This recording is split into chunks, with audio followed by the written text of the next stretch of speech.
zum Heilig benachlo vasilto in akon. ומרדכי לא יכרע ולא ישתחווה. עם ישראל כופר ועבוד אזורי הציוניסט. לא יכרע ולא ישתחווה. אנו יהודים נאמנים לשורוי המחטיאוי. ג'ויזו מן האולו.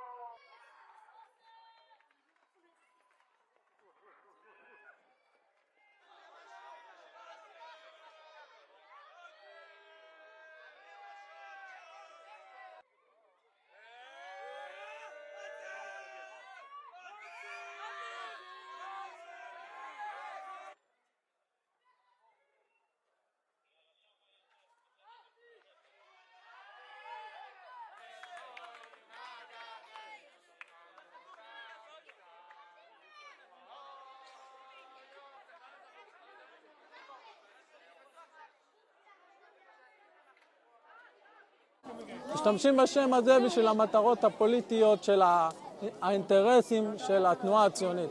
אבל ציונות ויהדות זה שתי הפכים. יהודים דבר ראשון זה שומרים תורה, שומרים יום שבת, שומרים את המצוות של התורה. הציונות זה בכלל לא המוטו שלה. לציונות יש חוקים משלה, אין לה שום סמכות לחוקי התורה. לכן, זה שהציונים הקימו כאן מדינה, כפרו כאן מדינה על כולם, מדינה בנוסח הציוני, כואב לנו מאוד. הרבנים יצאו נגד זה.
היום הציונים מציינים 76 שנה לכפירה שלהם, שהם הקימו מדינה פה בארץ הקודש, ולאור זאת אנחנו היהודים מציינים יום אבל. אנחנו צמים, תענית ציבור, מתפללים כל היום, ואחר כך יש תהלוכה עם שק ואפר, שיוצאים לרחובה של עיר, ומשם הולכים עם שלטים אנטי-ציונים, וכשהמשטרה ראתה זאת, אז הם התנכלו לצועדי התהלוכה, והם עצרו שני צועדים, שני מפגינים, ואנחנו מותקפים תמיד על ידי המשטר הציוני, לאור זאת שאנחנו יהודים אנטי-ציונים.